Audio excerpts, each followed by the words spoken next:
แล้วก็ตุ๊ปี่สุเทพ เป็นผู้ควบคุมเสียงสถานีวิทยุธรรมะของชุมชนห้วยตองซักเรดิโอ 98.75 เมกะเฮิรตซ์ตั้งอยู่วัดห้วยตองซักตำบลขวงเปาอำเภอจอมทองจังหวัดเชียงใหม่โดยเมตตาธรรมของหลวงพ่อวาปีวรมานิตแล้วก็ท่านอาจารย์ชวริตชยวังโสสถานีวิทยุมนเสียงธรรมตั้งอยู่ที่วัดปุพารามตำบลจ้างเคิงอำเภอแม่แจ่มจังหวัดเชียงใหม่ 106.25 เมกะเฮิรตซ์โดยเมตตาธรรมพระเดชพระคุณหลวงพ่อมงคลวิสิทธิ์หลวงพ่อใหญ่เจ้าคณะอำเภอแม่แจ่มแล้วก็ท่านปลัดอุทัยทั้งสองอุทัยสถานีวิทยุบ้านทุ่งเรดิโอ 89.50 เมกะเฮิรตซ์โดยการถวายเวลาของป้ออุดมแม่เทียมบอนพุทธวงศ์สถานีวิทยุวัดสีปันเงินอำเภอสันป่าตองจังหวัดเชียงใหม่สถานีวิทยุแม่วางเรดิโออำเภอแม่วางจังหวัดเชียงใหม่สถานีวิทยุบ้านแป้นเรดิโอจังหวัดลำพูนและสถานีวิทยุวัดบุญยวาสวิหาร 106.50 เมกะเฮิรตซ์จังหวัดลำปางนี่ก็คือสถานีวิทยุต่างๆที่เปิดรับสัญญาณรายการสารธรรมยามบ่ายยามแรงในวันนี้มาปะก่อนวันนี้เป็นวันศุกร์ที่8เนาะวันนี้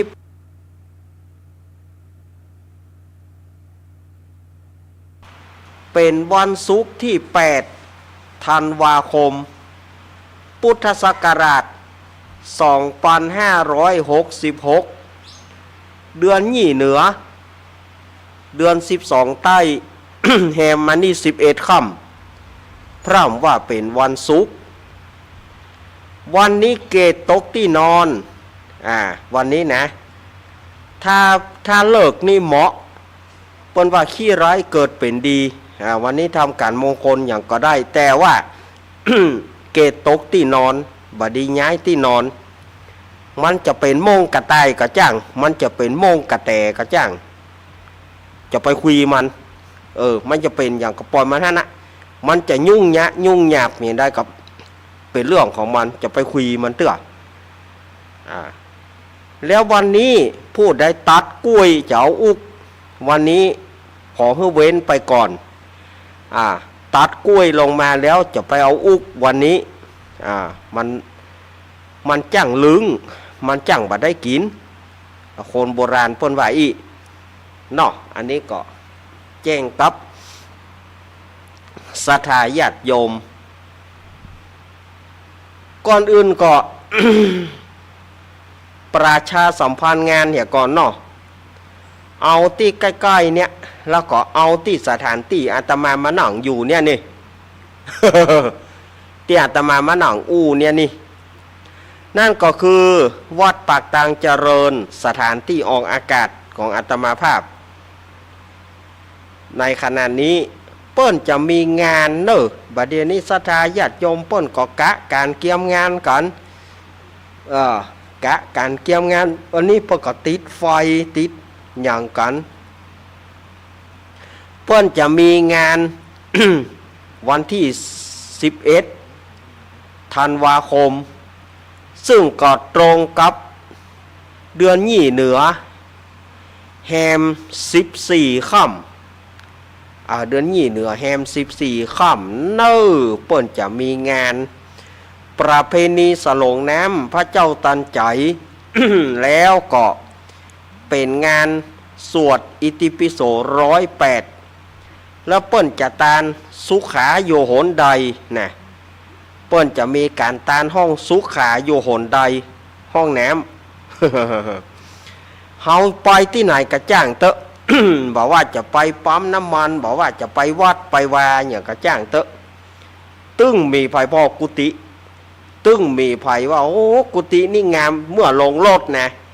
เมื่อลงรถไปตึงพอกุฏิพอวิหารพอศาลาสักอย่างอ่ะมันตึงห้องน้ำมีหน่อย โจโลลงรถมันตึงบ่พอละกุฏิจะงามอย่างใดกะจ้างมันตึงปุ่นอะดำเข้าห้องน้ำปุ่นอะ จะเข้าปั๊มน้ำมันครับจะไปว่าหรอโจโลรถจอดจะว่าโอ้ปั๊มน้ำมันนี่เหมาะแต่มันตึงว่าหรอมันตึงดำกับเข้าห้องน้ำบนอะ เนี่ยเปิ้นก็เลยจะมีการถวายทานห้องน้ำสุขาอยู่หนใดนะสุขาอยู่หนใดนะจำนวน10ห้องเป็นห้องน้ำไปที่ไหนกระจ้างแต่ศรัทธาญาติโยมมันตึงห้องน้ำเนี่ยมันตึงเป็นปัจจัยสำคัญ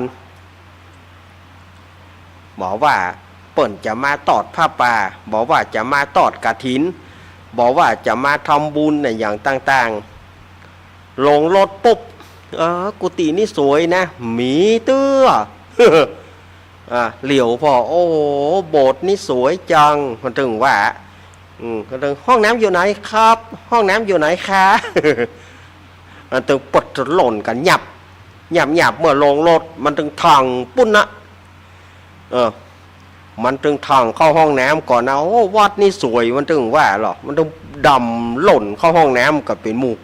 มู เนาะศรัทธาญาติโยมว่าแต่กับบ่แต่ศรัทธาญาติโยมบางท่านก็จะแย้งอาตมาเอาอย่ามาว่าเอาญาติโยมลองพอเหรอญาติโยมแม้แต่ว่าญาติโยมไปไกลๆลองพอต่อญาติโยมไปไหนก่อนเหลียวพอวัดก่อนมาถึงเหลียวพอวัดวัดเปิ่นงามกับวัดเปิ่นสะอาดกับวัดเปิ่นบัดสะอาดมันจะพอด้วยลูกมันตึงหัวดำเข้าห้องน้ำปุ่นแต่แต่แต่นะบ่ใจว่าอยู่ๆอาตมาจะเอามานะบ่ใจนะมันมีแต่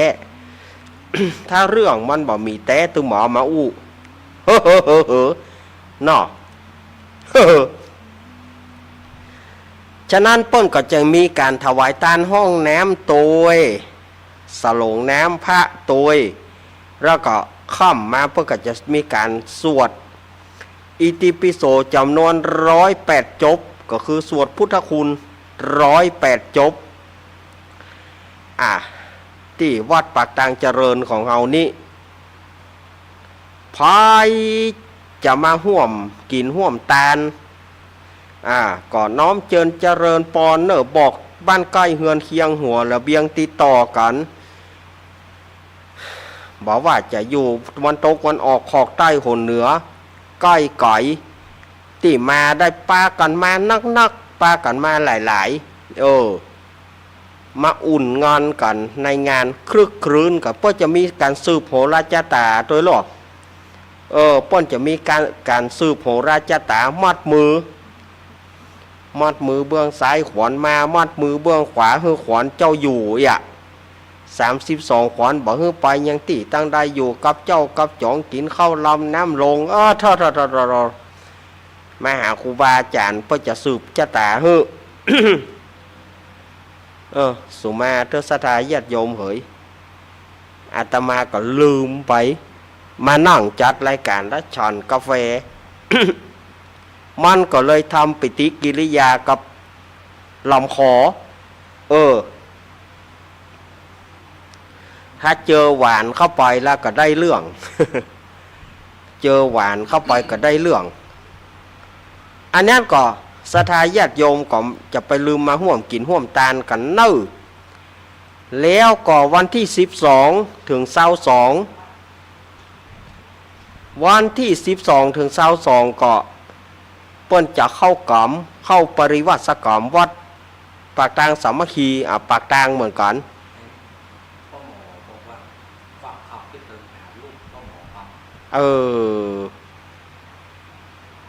ป้อหมอเสียงหล่อเนาะเปิ้นได้มาแล้วเนอะป้อหมอเสียงหล่อมาแล้วเนาะสวัสดี ชาติพ่อแม่พี่น้องเฮาเนาะวันนี้ป้อหมอเสียงหล่อก็ได้มีโอกาสมาที่วัดปากทางเจริญเฮานี้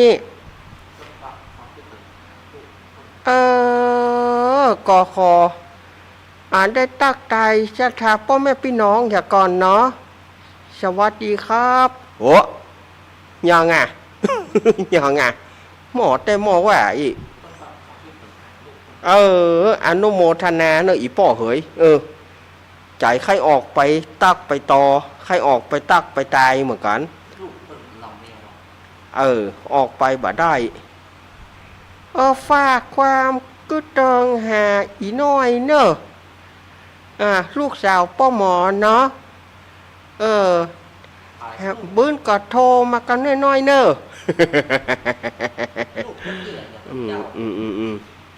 ป้าจันทรบ่ต้องถามนักจะถามนักอย่างเนาะศรัทธาญาติโยมจะไปลืมเนอะวันที่11เฮามาที่ปากทางเจริญจากปากทางเจริญวันที่12ถึง22ก็เข้ากล่อมปากทางสามัคคีศรัทธาญาติโยมว่าแล้วก็ ปุ้นเนอะปีหน้าเนอะงานวัดอัตมาภาพ31มีนากับ1เมษา2567 31มีนาเป็นวันตกแต่งดาเป็นวันห้างน้อยงานประเพณีส่งน้ำพระธาตุวัดอัตมาภาพวัดสันเหมือง31มีนาเป็นวันห้างน้อยวันที่1เมษาเป็นวันสลงน้ำเป็นประเพณีที่จะได้สืบต่อกันประเพณีซึ่งจะได้ทำเป็นประจำทุกปีเป็นงานประจำปีกู้ปีนั้นอาตมาภาพก็ได้จัดในวันที่15-16เมษาแต่ว่ามันไปตรงกับปีใหม่มันเนยสดาญาติโยมไปตรงกับปีใหม่แล้วมันเนยตึงสถานเนยตึงตู้เจ้าปอนก็ดีปันอันปีใหม่ก็โซนกันประเพณีก็โซนกันโทยุ่งก็เลยลงมติกันว่าเอาวันที่31มีนาแล้วก็1เมษาจะเริ่มตั้งแต่67นี่เป็นต้นไปงานนี้ก็มีซอปื้นเมืองเนอะมีซอปื้นเมืองเพื่อฟังก็ที่วัดสันเหมืองนั่นนะแต่ว่าวันนั้นพ่อหลวงแดงศรีวิชัยเปิ้นก็ได้ถามเรื่องมวยอาตมาภาพก็อู้กรรมการละกรรมการเปิ้นก็ว่าจะเอาเป็นย้อนยุคของละอ่อนดีกว่าเป็นรำวงเป็นอย่างเป็นเรื่องของละอ่อนดีกว่ากรรมการเขาเปิ้นบอกเอาเนอะพ่อหลวงแดงเนอะอันนี้บัดแจ้งอาตมาภาพฮักดิบนะอาตมาไปถามศรัทธาญาติโยมละเปิ้นก็ว่าบ่เอาเตื้อรอให้มันเข้าตีเข้าทางรอปีหน้าฟ้าใหม่ก่อนก้อยว่าการปีนี้จะเป็นจุดสตาร์ทอยู่เนอะพ่อหลวงแดงเนอะพ่อหลวงแดงศรีวิชัยเนาะหรือว่าโปรโมเตอร์แดงศรีวิชัยวันนั้นได้ปะกันที่ปะกันที่ปากทางเจริญเฮาเนี่ยกะหาที่ได้ปะเปิ่นเนาะบัดใจมนทาทิพย์เนาะได้ปะเปิ่นที่เนี้ยปากทางเจริญเนี่ยอาตมาภาพกับเปิ้นถาม ว่าเปิ้นจะเอามวยก่ออาตมาก็ไปถามกรรมการถามตู้หลวงเปิ้นก็ว่าปีนี้ปีหน้านี่นะยังบะเตื้อเนอมันบะเข้าตีเข้าตางแต่เตื้อละอ่อนเขาก็จะเอาย้อนยุค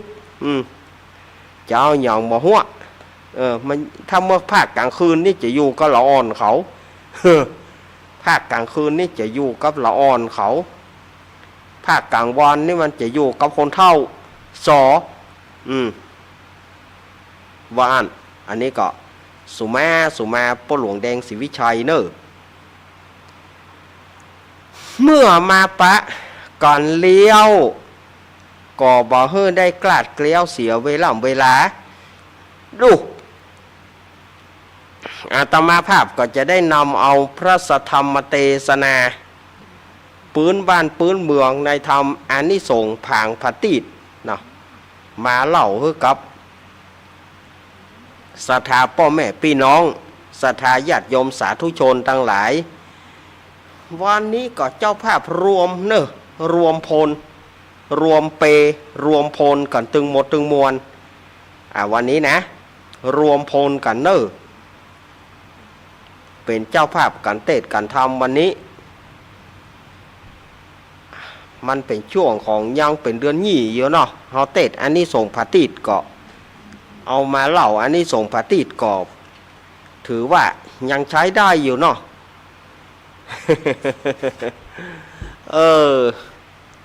เอามาเนอะอาตมาภาพจะใส่ระบำทำนองกันก่อนแล้วก็จะได้ว่ากันลำดับต่อไปเนาะนะโมตัสสะภะคะวะโตอะระหะโต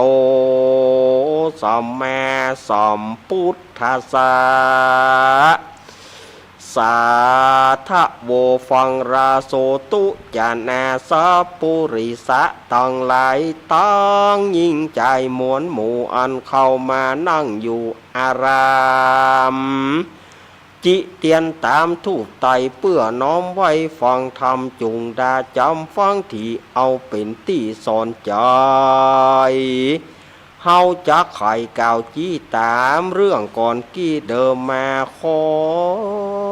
ศรัทธาจุผู้จงตั้งโสตาอยู่ดาฟังบัดนี้แหละแน่เอาละเนาะ ต่อไปอาตมาภาพก็จะได้เล่าถึงธรรมอานิสงส์ผางผาติดธรรมผูกนี้อันนี้แหมสำนวนหนึ่งนะถ้าธรรมที่อาตมาเล่าที่ยังกุเตือนี่มันจะเป็นการเชื่อมโยงกันระหว่างตักบาตรเทโวโรหณะแล้วก็พระพุทธเจ้าเปิ้นแสดงถึงอานิสงส์ผางผาติดเนาะอันนี้ก็แถมสำนวนหนึ่งสำนวนนี้แถมต้นฉบับหนึ่งอันใดจะเป็นมาสเตอร์อันใดจะเป็นฉบับใดบ่หัวเพราะว่าเปิ้นเขียนมาแต่ละฉบับ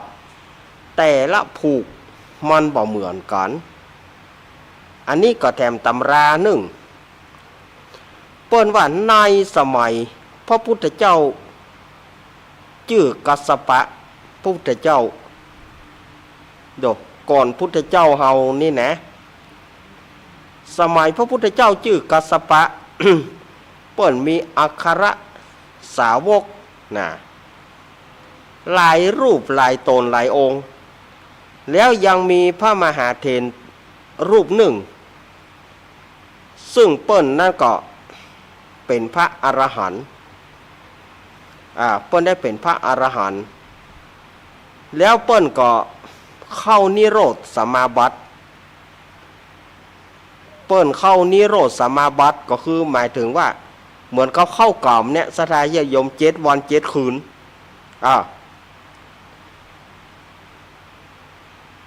แต่ว่าเปิ้นเข้านิโรธสมาบัตินี่เปิ้นอดเลยนะเปิ้นอดเข้าน้ำโภชนะอาหาร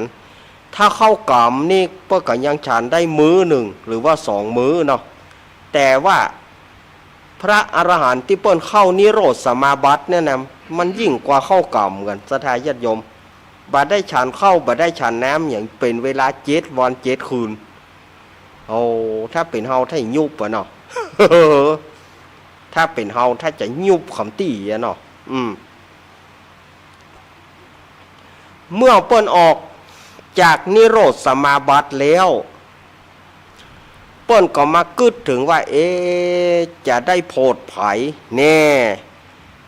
จะไปโพดไผ่ที่ตุกที่ยากเปิ้นจะได้ไปโพดไปไผ่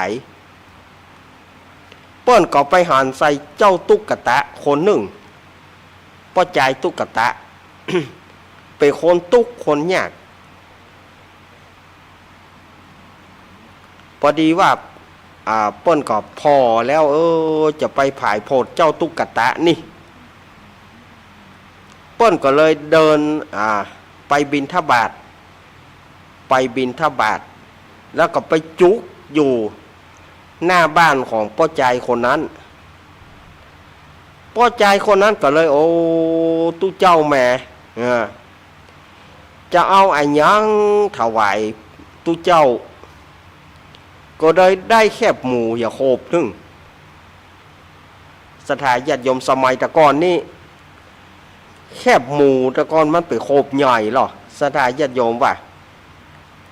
แคบหมูตะก่อนนี่มัน2 in 1นะมัน2 in 1มันมีตึงมันเพื่อเขาเติงปืนมันเนาะเอาไว้ให้คนเฒ่ากิน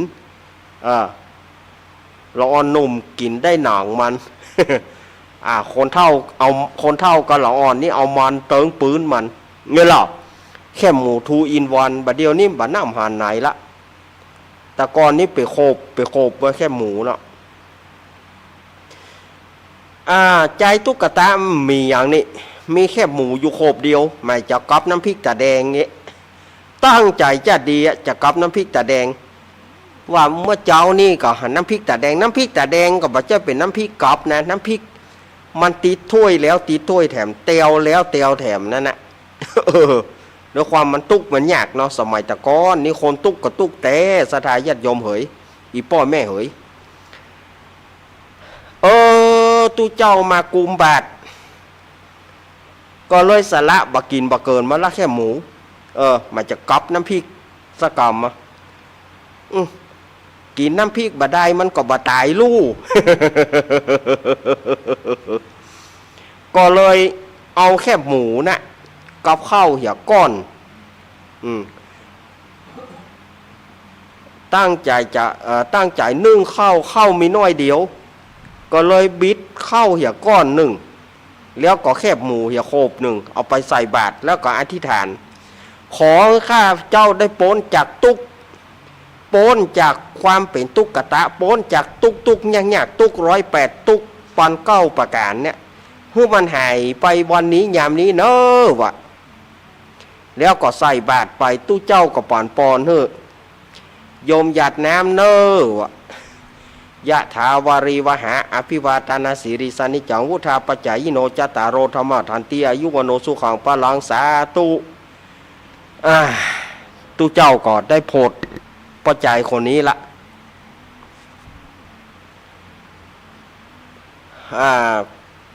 พระมหาเถรเจ้าเปิ้นก็ได้แคบหมูมาเปิ้นก็บะฉันสักกำเปิ้นก็เอาไปก้อนไปบีบเอาน้ำมันจากแคบหมูนี่นะก็เอาผสมน้ำหน่อยบีบก้อนเอาน้ำมันแล้วก็ไปจุบเอาสีสายผางพระติดเขาจุบแล้วพอข้ามมาวันนั้นเป็นวันเดือนยี่เปงพอดีหรอสถานญาติโยมวันนั้นเป็นวันเดือนยี่เปงพระมหาเถรเจ้าก็เอาสีสายเนี่ยที่จุบน้ำมันแคบหมูเนี่ยเอาไปตามปู่จาพระพุทธเจ้าพระธรรมพระสงฆ์เกิดอัศจรรย์ลั่นก้องเกิดฟ้าห้องแผ่นดินไหววันฝนตก7 วัน 7 คืนประชาชนตั้งหลายก็สะดุ้งตกใจกันฟ้าห้องถล่มบ่มบ่ำโอ้เกิดอันอย่างขึ้นพระราชาก็มาพอตัวพระราชาก็เสด็จมาทอดพระเนตรเสด็จมาพอตัวแล้วก็ถามพระพุทธเจ้าว่าเกิดเหตุการณ์อันอย่างเนาะวันนี้มันเป็นอันอย่างมันเกิดอันอย่างขึ้นเนี่ยอย่างถึงแผ่นดินไหวแผ่นดินคางฟ้าห้องฟ้าคลั่นพระพุทธเจ้าเปิ้นก็ว่าเป็นเพราะอานิสงส์ของปัจจัยตุกตะที่ได้ตานแคบหมูแล้วพระมหาเถระเจ้าเอาแคบหมูเนี่ยไปบีบก้อนเอาน้ำมันแล้วก็เอาสีสายมาจุบเปิ้นตามผางพระติดแผ่นดินจึงไหวแผ่นดินจึงคางพระราชาก็บอกว่าโอ้ยังอ่าน เฮาก็มีปะเลอะปะเตออย่างน้ำมันพระราชาก็จึงห้ามนะห้ามประชาราษฎรทั้งหลายนี่นะห้ามห้ามไปแป่งสีสายแข่งกับเปิ้นน้ำมันมีหน่อยเขเสนาอามาตย์ไปเคาะขังเอามาใจเสนาอามาตย์ไปเคาะขังเอามาบ้านน้อยเมืองใหญ่เอาสีสายแป่งเต้าลำไม้ไปแป่งสีสายเต้าลำไม้แล้วก็เอาน้ำมันมาคูดดินก่อนนะคูดดูเอาสีคูดแล้วก็ฝังสีสายแล้วก็เอาน้ำมันเข้าใส่จีพอจีก็พอเอามาจีมาตามก็ปรากฏว่าแผ่นดินก็คงอยู่ซื่อๆบ่ไหวบ่เฟือนอันใดโหอย่างใดเนี่ย ก็ที่ไอ้ตัวนี้เนี่ยยังไม่ยอมรับเพิ่นเลยนะไอ้ตัวนี้ตามไอ้ตัวนี้เอาตานแค่หมูพระมหาเถระเจ้าเอาไปจุบสีสายไปตามแผ่นดินยังไหวยังค้างของเฮาน้ำมันเป็นโกดไปตื้อบนน้ำมันมีที่ไหนเฮาขอข้างมาหมดย่องว่าใหญ่ก็เลยไปถามพุทธเจ้าว่าก็ของเปิ้นเจตนาบุญของเปิ้นนะเปิ้นอธิษฐานบุญได้เปิ้นอธิษฐานถ้ามหาบพิษยังว่าไปขู่ไปเข็นเอาน้ำมันเปิ้นมานี่แผ่นดินไหนจะมาไหวไว้ข้างก็เลยไปหาเจ้าตุ๊กตะนะห้องเจ้าตุ๊กตะเข้าเฝ้าพระราชาหาว่าเฮ้ยไอ้นี้คิงมีบุญนักแกว่าขอเดชะพระยามิผลเก้าม่อมฉันบ่ได้มีบุญยังพระเจ้าค่ะคิงเอาแค่หมูไปตานพระมหาเถระเจ้าแล้วพระมหาเถระเจ้าเอาบีบกันเอาน้ำมันจากแค่หมูเอาไปจุบสีสายตามแผ่นดินไหวแผ่นดินคางห้องห้านี่มีน้ำมันนักมีน้ำมันแหนยังบ่มีอย่างสักอย่างห้าขอซื้อบุญคิงหน่อยว่าสมัยตะก่อนนี่มันเปิ้นบอกว่าเจ้ามีอำนาจนะสดายญาติโยมหาขอซื้อบุญคิงหน่อยอันว่าบุญนี่นะมันซื้อขายกันบ่ได้พระเจ้าค่ะม่อมฉันก็อยากจะฮื้อเหมือนกันแต่ว่ามันซื้อขายกันบ่ได้บุญไม่มีขายอยากได้ก็ทำเองอันหาขอแบ่งเกิงหาขอบุญคิงสักหน่อยขี้ฮื้อว่ะจะฮื้อดีๆก็ว่าจะฮื้อด้วยน้ำหูน้ำตาเจ้าเปิ้นเนี่ยขู่เปิ้นอยู่นะจ่าคอของเปิ้นยังมาขู่เปิ้นอยู่นี่กะ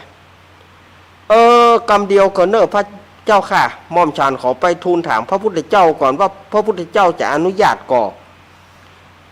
พ่อใจคนนั้นก็เลยเข้าเฝ้าพุทธเจ้าแล้วก็เล่าเหตุการณ์ว่าพุทธเจ้า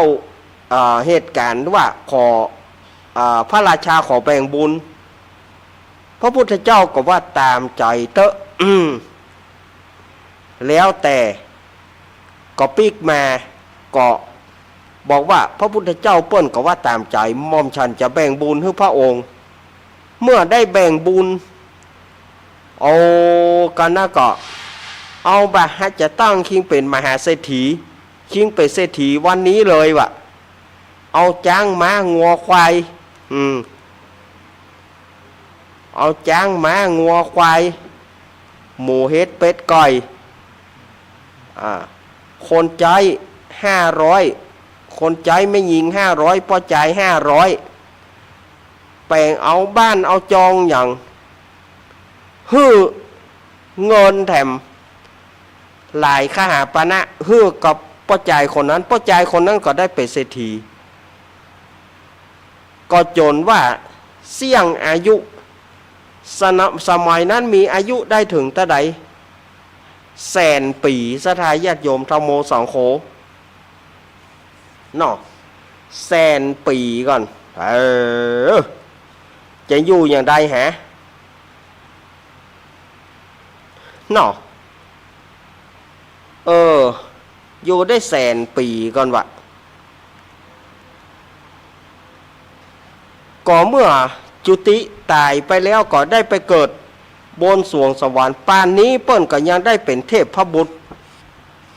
อยู่ในบนสวงสวรรค์จันฟ้าจันดุสิตปุ่นเนอเปิ้นจะลงมาปางเมื่อพระศรีอริยเมตไตรได้ทรัตพญาสัพพัญญูเป็นพุทธเจ้าผู้ก่อนเนอเมื่อแล้วธรรมเทศนานั้นหมู่พุทธบริษัททั้งหลายก็ได้ถึงโสดาสกิทาคานาคาระหันตามบุญสมปานศรัทธาญาติโยมขอให้มีใจจิตใจสว่างไสวเมื่อจบธรรมแล้วศรัทธาญาติโยมมุ่งมาตรปรารถนาสิ่งไหนขอสมความมาตรปรารถนาเนอนิติตังขีญาสังวรนาวิเศษจาห้องเหตุธรรมอานิสงส์ผางพติตก็บังคมโสมเรศเดชสาธุสาธุสาธุอ้าวสุมาเตอะศรัทธาญาติโยมเหยเนาะอ้าว ต่อไปป่ออาจารย์มาสู่มาแก้วตั้งสามก่อนด้วย ป่ออาจารย์มาสู่มาแก้วตั้งสามเพื่อกรรมป่อล่ามจิเตียน สุมาเตอะสุมาแก้วตั้งสามก่อนเนอป่ออาจารย์สุมาแก้วตั้งสามเลยขจอย โยสันนิสิโนวราโพธิโมเลมารังสาเสนางมหันติงวิจโยสามโพธิมากันจิงวานันตัญญารโนโยโลกุตตโมตังปนามามิพุทธังตังปนามามิธัมมังตังปนามามิสังฆังสาตุสาตุโอกาสะพันเตกาแต่ปฏิทาไลรัตนะผ่านแผ่วปาเกี่ยวเจ้าสามประการและพระปัญจเกี่ยวเจ้าต่างหาจำพวกมีสรีสาปัญญูพระพุทธเจ้าตนเป็นเก้าเป็นประธานเกี่ยวตั้งสามจุแห่งจุตินบน้อมกลี้ปูจาพระขาวาอ่านว่ากุลพระพุทธเจ้ามี56กุลพระสัทธรรมเจ้ามี38นบน้อมแกวใส่กล่าวกุลพระสังฆเจ้ามี14นบน้อมกลี้ปูจังกุลพระวิหารังมี80,000ยกย่อยื่น4ปันดวงนบปันปวงพระบาทพระธาตุเจ้าเจดีย์ตั้งเก้าไม้สลีมหาโพธิ์ปูคาตั้งหลายจะขอสุมาลาโตดขอท่านได้โพดคุณนาบัดนี้ไม่มีมูลราสธาผู้ข้าตังลายก็ได้มาฮือตานฮักษาศีลภาวนาและฟังธรรมเทศนาก็เป็นการบัวระมวลดีแล้วจะขออำลากาดเกี้ยวเมื่อสู่เคหาจึงมีมัทุบุภาบานดวงดอกเข้าตอกพร้อมเตียนงามปอนาเป็นนาสามโกธากปัทมาวิภาคในเบื้องต้นหัวตีผู้ข้าตั้งหลายก็จะขอสุมาพระมุนีพายโพธเธอโปนจากโตโตสาส่วนทุติยาวิภาคโกธากอันทวนสองผู้ข้าปองแต่งไว้ยกยื่นให้ทุนตามเพื่อจักมาขอสุมายังพระธรรมหอมหืนอันใด84,000ปันขานส่วนตติยาวันวิภาคโกธากอันทวนสามผู้ข้าจะขอสุมาพระสังฆาผู้มีศีลวิริยะงามบ่เศร้าคือพระสังฆเจ้ามากมีมวลนะบางเตื้อผู้ข้าตั้งหลายได้ผิดพวนโดยกายะวจีมโนมินสันมีใจบ่เที่ยงมันกึดสอดดันผิดไปได้ลงไหลบ่ตันได้สังเกตได้ลาละเมิดยามเดียวยามเมื่อนั่งยืนนอนเตียวคู่เหยียดกลัวว่ามันจะผิดระเบียบกองธรรมร้อนว่าได้บีบได้ลูกกำบีบนวดยามเมื่อเจ็บปวดกายาเกสาโรมาละโลนได้ปากโป้นเสียงดัง หลอนได้พิษผวนโดยวาจีกรรมกำปากล้างเตื้อได้กล่าวกรรมหยาบจ้าเหลวไหลบางเตื้อได้จามจามอ้อยอ้อยอะฮืออะแฮมโคกโคกขากขากบ้วนน้ำหมากขากน้ำลายได้ข้ามกายยกย่ำขึ้นที่ต่ำเตียวที่สูงด้วยอิริยาปถะตั้งสี่อันบ่หูแจ้งทีเป็นประมาณภาการหนึ่งหลอนว่าผู้ฆ่าได้นั่งยืนนอนเตียวเนื้อพระวิหารและขวงเกี่ยวบ่ตันได้เพียวกวาดแล้วลวดลานีกลัวว่ามันจักบ่ดีไปนาผู้ฆ่าตั้งหลายก็จักขอสู่มาบางเตื้อได้มีใจหาอะไรหาปังปาดมีใจกึดเติงหาคารวาสเขหาหลอนได้กล่าวกรรมอูจาอูอวนนากรรมอันเล่นม่วนกวนทำผู้ฆ่าก็มากลัวเป็นวจีกรรมกำปากแต่ดีลีบางเตื้อได้สูบบุหรี่อมเมียงหมากถมน้ำลายบากตำลงในเขตโค้งอันวิเศษก็นับว่าเป็นเหตุปะมาตาหลอนได้กล่าวกรรมมุสาล้อยเลนใจตื่นเต้นกลางประชุมชนย้าเมื่อได้กระทำกุศลอันใหญ่กายะวจีมโนไปบตันหอม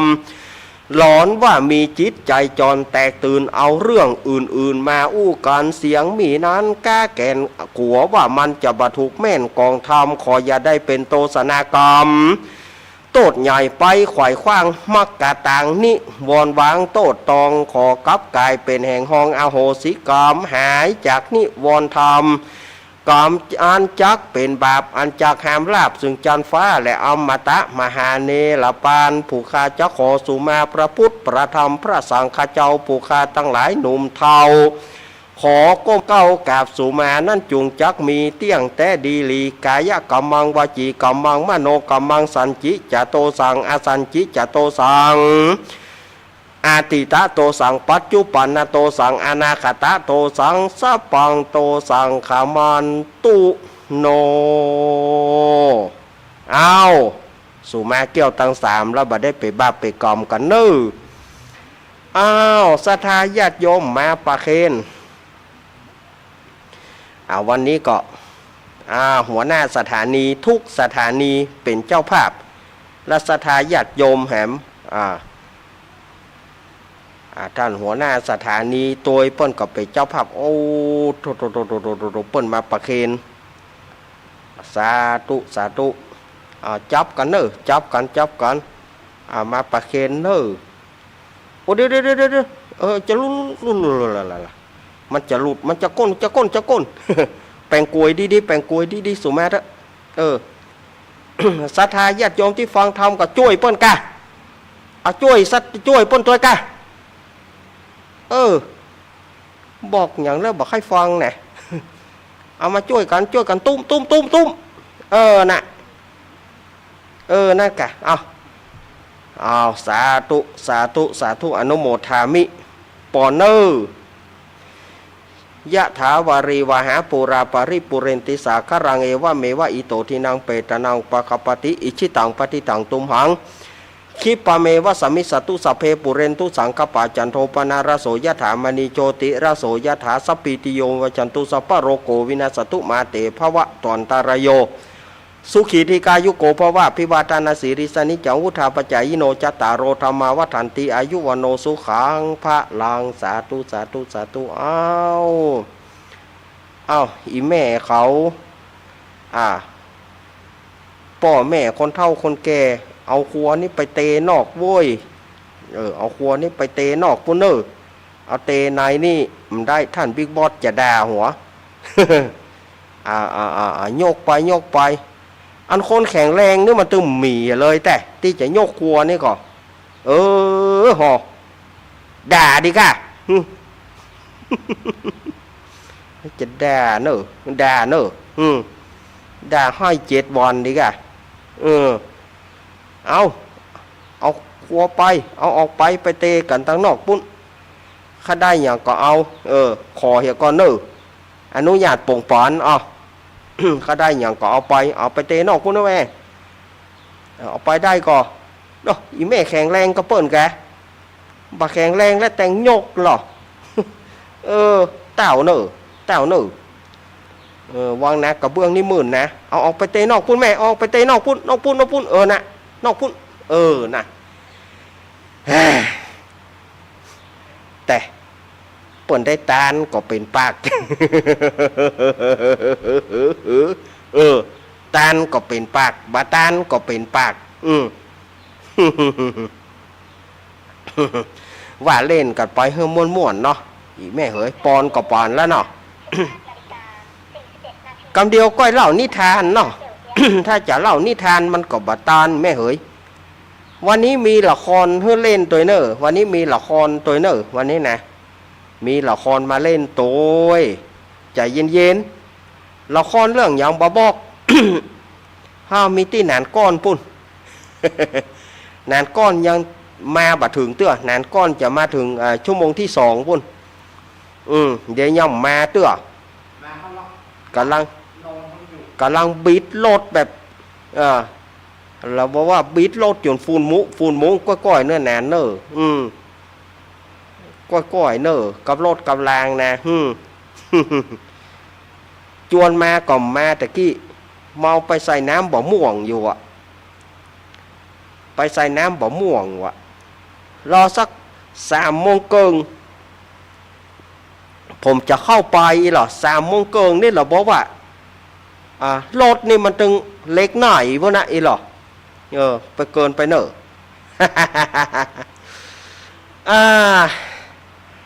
ก่อนเนี่ยเนอะศรัทธาญาติโยมขณะที่อาตมานั่งจ่านี่นะ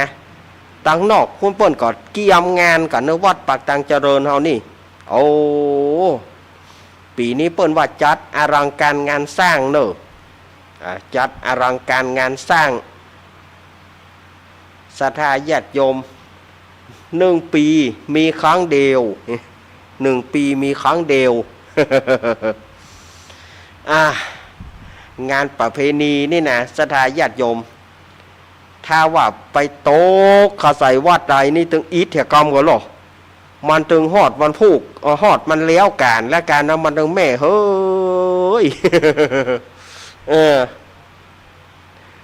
มาตึงรับสนิทซีดแหมลงไปเป็นวันบน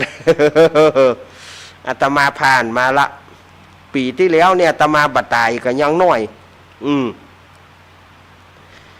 บึดก็ปอนหงตาลบึดก็แขกมาต้อนรับบึดก็ญาติโยมตั้งอื่นมาก็ป่นคำเดียวเขาลากไปเหมาะเขาลากขึ้นลากล่องปีแล้วนะสดาญาติโยมเอ๋ยเขาใช้วิธีลากเอาลูกเขาไม่ใช่จูงนะเขาลากโล่นปีแล้วนี่บึดก็ปอนหงตาลบึดก็เขาจะมานั่งเข้าหนมเส้นไปลากเขาโล่นปะมันตึงลากไปลากตามลากเกือบจุดโปโซดอ่ะสถายาโยมว่าปีแล้วนี่นะอีล่ำเรือเมื่อก่อนลากไปอันเข่ามูเนียนเข่าก็บ่าเอาเสมอกันนะตีจะเอามาตีเดียวนะแล้วก็จะตานก็เอาเขาไปหั่นตีเดียวแล้วเขาจะไล่ไปอีกก็ยังแควนกันเนาะอันนี้ก็เขามีอยู่ก็มีลาเปิ้นบัตานเตื้อก็เขามานั่งย่างก้นบัตานอุ่นเตื้อ แม่มละเข้าใจเว้ยมันน่าจะตานไอติมลากไปมันน่าจะตานหาว่ามีก็คือมันเตื้อเดียวว่าคือมันจบไปเลยเนี่ยมานั่งก้นบัตานอุ่นก็ไปแถมละขนมเส้นบึกก็ก๋วยเตี๋ยวเขาบ่เอาเสมอกันนะ เอาเลียงตานเฮาได้ไปรอบเดียวเฮาตานเล่นรอบเดียวไว้อ้าวบึกก็หน่วยประชาสัมพันธ์ตังไอ้สมชายปีสุชาดา ปีอ้อหมอสมชายขอประกาศงานมาประกาศนี่เฮือกรรมขอเชิญชวนไผจะมานวดการกุศลหล่นเข้าในศาลาประกาศ ก้นบะตานอุ่นเตื้อยังบะได้นั่งก่อนโฮงตานมาละน้ำละกวายเบิดตู้เจ้าหลวงห้องไปปานป้อนหัววาดกำปัดเท่าตายละค่ะจะไปเอากวมปีใหม่เหรอเนอะเนาะ กันปี ปีหน้านี่บอกกวมปีใหม่ละปีหน้านี่จะเอาวันที่31 มีนากับ1 เมษาเอามันบะอีทเฮ้ยก็เล่าว่ามาอีทก็หาปีนี้นี่จะตั้งเน้นน้อยไว้เอาเน้นน้อยประจำไว้โฮงตานเนี่ยตีหนึ่งฮ่าน้องตายน้องยังน่ะ เขาไปจี้จูงเขาไปหล่นลากลากแต่ลากสองแขนเขาเนี่ยเขาลากหล่น ลากเกือบประสด มันตึงเปลี่ยนกับถ้าถามว่าพออีก กำเดียวเขามันนั่งเข้าใจนะเตื่อเขายังบัดตานใจยังมาจ้าโอ้ยเนาะคนเขาหันยังเปิ่นยังแควนกันเนาะเดือดที่เขาแถม จ้าอย่างล่ำเหลือว่ะโฮก็เตื่องก็อารมณ์เสียเนาะใจขึ้นสู่ป่านปอนคนเดียวสู่ป่ะใจขึ้นเฮาอิดเพราะไม่ตายหายใจเพราะบ่หอดตอง ที่ใจเย็นๆเนาะฮึเฮาเฮ้ยใส่อารมณ์ สถานญาติโยมเฮ้ยใส่อารมณ์จ้าอย่างล่ำเหลือว่ะโอ้ยก็เฮาใจมีการห้อมเดียวลูกก็ป่านปอนห้องการนั่นบึดก็ห้องการนี้บึดก็ปอนหัววัดเดี๋ยวโล่นขึ้นโล่นล่องจะให้เขาตันใจเขามันเป็นไปบ่ได้เขาก็อีดก็โลสูย่ำปานปอนคนเดียวสูอีเนาะใจขึ้นเนาะไปโคตรก็แจ้งเตอะว่าโคตรที่เขามันได้นะก็มันห่างบาล่างนี่เนาะกล้วยอู้กันกับยังแควนกันใส่อารมณ์ว่ะเยิมตายว่ะก็เขาแย่งใหญ่เขาแย่งใดเขาหล่นตัวเขาวันนี้มันอย่างที่ว่ามันบัดเสมอกันเนี่ยโฮงตานเหมือนกันนะมันบัดเสมอกันนะเตื้อโฮงตานหนึ่งมาเจ้าโฮงตานหนึ่งมาขวายแล้วก็ไอ้หมอจะเปิดก็จะเปิดละจับสะพองบัดได้ตานนะบัดตานบัดเตินอย่าเปิดละแล้วโคตรที่เฮาสถานญาติโยมว่าปุ๊บมันบาดใจ มันไม่ใช่เนาะขอให้ใจเย็นๆก่อนพ่องโฮงตานต่างๆถ้ามาทำบุญขอนิมนต์พระเนนมันบางทีก็หัวมูลเหมือนกันหรอบางทีก็หัวมูลเหมือนกันหรอใช่โฮงตานนะขอให้ใจเย็นๆพ่องจะไปฟังจะไปฟ้าวลำไปเอาเข้าใส่อารมณ์กับตู้เจ้าพระเนนมันบาดใจอย่างเพื่อนอันนี้อู้ถึงนะต่อไปนี่ก็คือใจเย็นๆกันพ่องศรัทธาญาติโยมนายมาก่อนก็ป่อนปอนก่อนนายมาหลังก็ตามคิวอย่าอ่านดีกว่า จะไปว่าอ่านอย่างอย่าอ่านอย่างอย่าบางทีใส่อารมณ์ว่าคือเฮาไปต่างๆนั่นนะเฮาก็บอกใจว่าเทวดาลูก เฮาก็คนเดินดินนะเฮาก็อิดก็ม่อยเหมือนกันลูกอู้กันดีๆกันเนาะ อ้าวอาตมาพักช่วงกันสถานญาติโยมก็เดียวก็มาเล่านิทานเนาะจะไปไหนเต้อเดี๋ยวอาตมาพักกำเดียวประมาณสัก10 นาทีก็เดียวก็ปากันใหม่เจริญปอน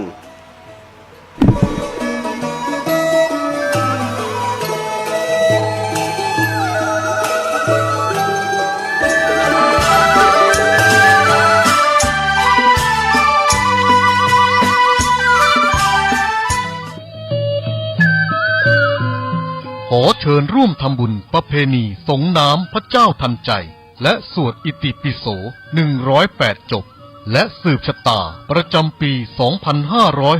2566 ณ วัดปากทางเจริญตำบลดอยหล่ออำเภอดอยหล่อจังหวัดเชียงใหม่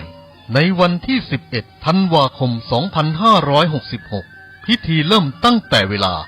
9:39 นาทีเป็นต้นไป จึงขอเชิญชวนผู้ใจบุญทุกท่านร่วมงานบุญในครั้งนี้โดยพร้อมเพรียงกัน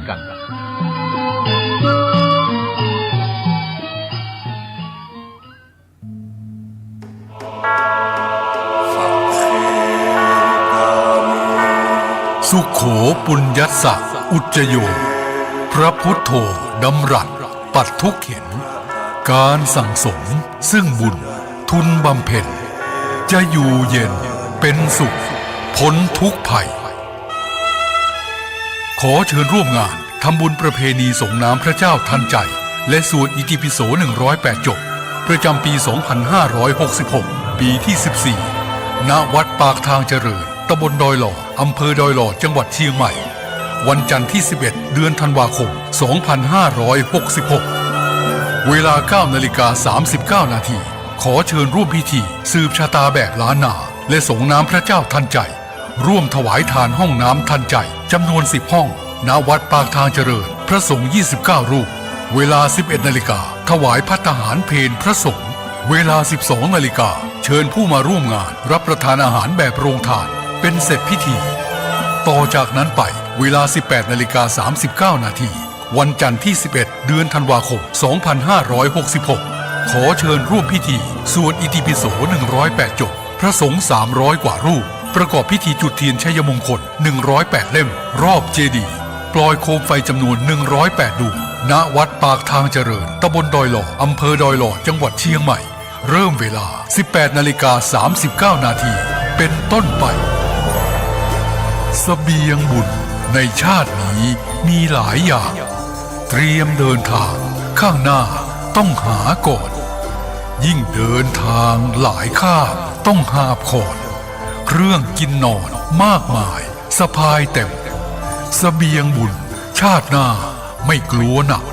เพียงรู้จักเก็บออกถนอมเข้มบุญกิริยาวัตถุลุอิ่มเอมจะปรีเปรมเต็มหลับด้วยธรรมาทั้งทานศีลภาวนานำพาให้สู่แดนไกลสวงสวรรค์สุขหันษาจะล่วงทุกข์ด้วยความเพียรด้วยปัญญาอภิญญาพาพ้นว่ายวนเวียนใครเสบียงบุญมีมากยามอดน้อยกุศลช่วยส่งเสริมเพิ่มเสถียรเสบียงน้อยลอยหลังดังกำเกวียนดังแสงเทียนดวงน้อยคอยนำทาง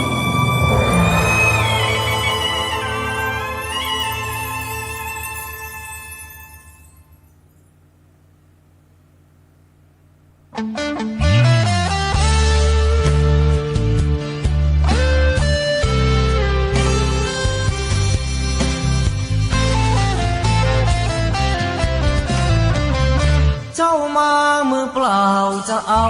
อะไรเมื่อตอนเจ้าไปเจ้าก็ไปมือเปล่าเช่นกันชื่อเสียงหยดลาบหาบเอาไปไม่ได้สักอันแล้วใหญ่ยื้อแย่งแข่งขันก็ป่วยกันฆ่าฟันตัดรอนเงินทองตามส่งแค่โรงพยาบาลญาติมิตรวงวานลูกหลานส่งแค่เชิงตะกอนจะมีใครเล่าอยู่กับเรานอนเฝ้ากองฟอนวางดอกไม้จันทร์แล้วจรกลับไปนอนบ้านใครบ้านมันใหญ่ขับฟ้า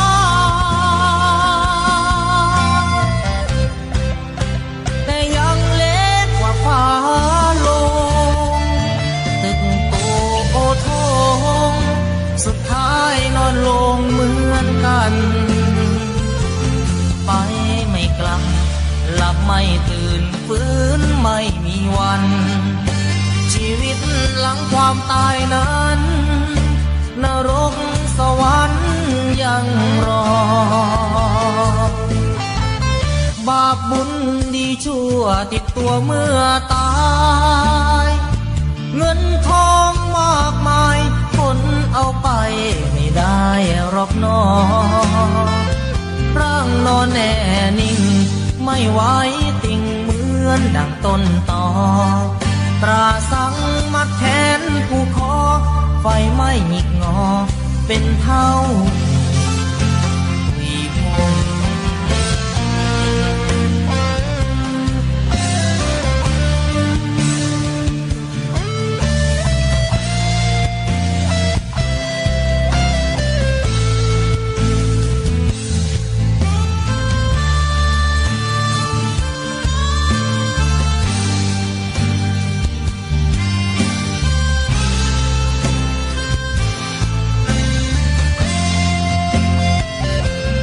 ใหญ่พับฟ้า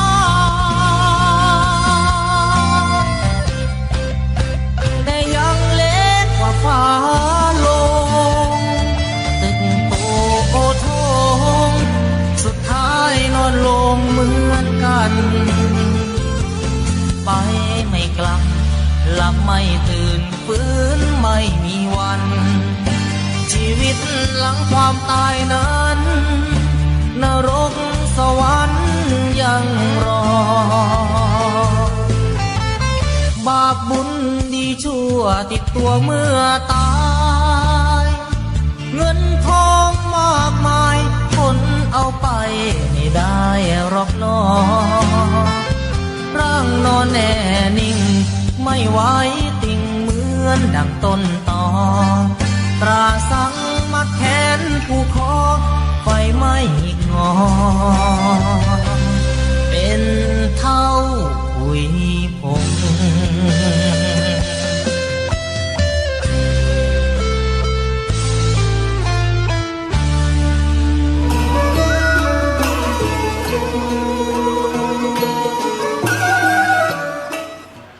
เอาละศรัทธาญาติโยมสาธุชนคนดีเฮาทุกท่าน วันนี้ก็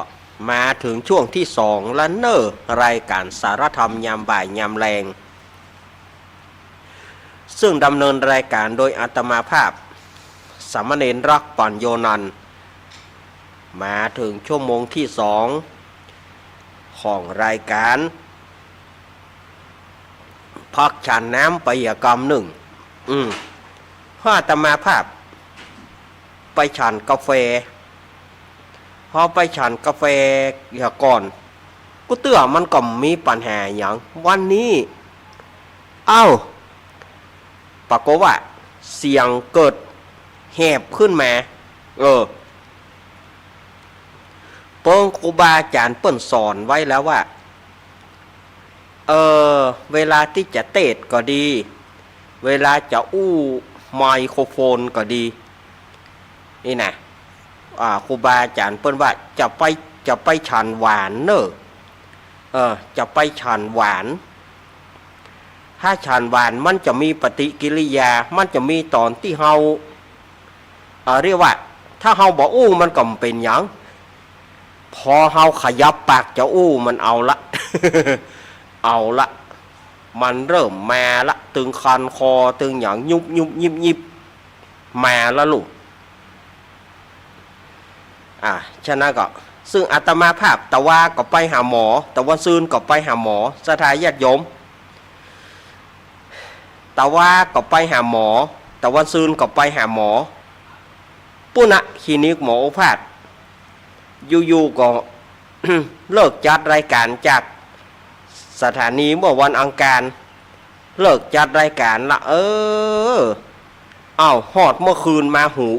มันได้ยินอย่างสักอย่างเอาแล้วหูมีปัญหาแถมแล้วเพราะว่าจะต้องไปเปิ่งที่หมอโอภาสปุ่นคลินิกหมอโอภาสจอมตองเพราะว่าเฮาหายปุ้น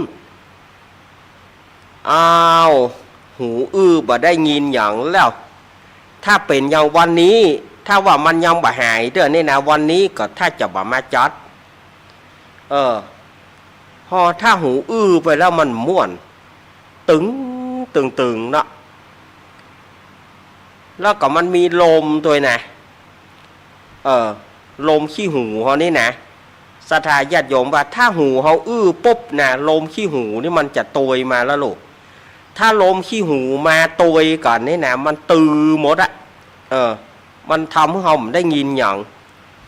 แต่ว่าซืนก็เปิดไปหาหมอโอภาสหมอโอภาสเพื่อก็จัดการล้างในหูนะแต่ว่ามันบาดดี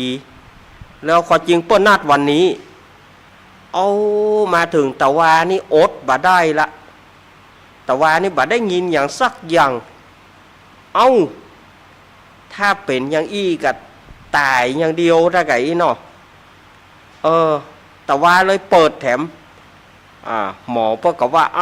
นัดวันพูกบ่จ้ากับบ่พูกบ่เพิกเนี่ยหมอมันบ่ม่วนมันมาได้ยินอย่าง เพื่อก็เลยจัดการล้างแถมใหม่ล้างเอาจนสุมาด้วยจนขี้หูมันละลายออกมาจนขี้หูมันออกมาก็ทำให้หลงขึ้นมาวันนี้ถึงมาดำเนินรายการได้เนาะแต่ว่าซื้อนี่บ้าละเนอ เนาะเอาละเพื่อบ่ให้เป็นการเสียเวลาวันนี้ก็จะเอานิทาน จะเอานิทานใหม่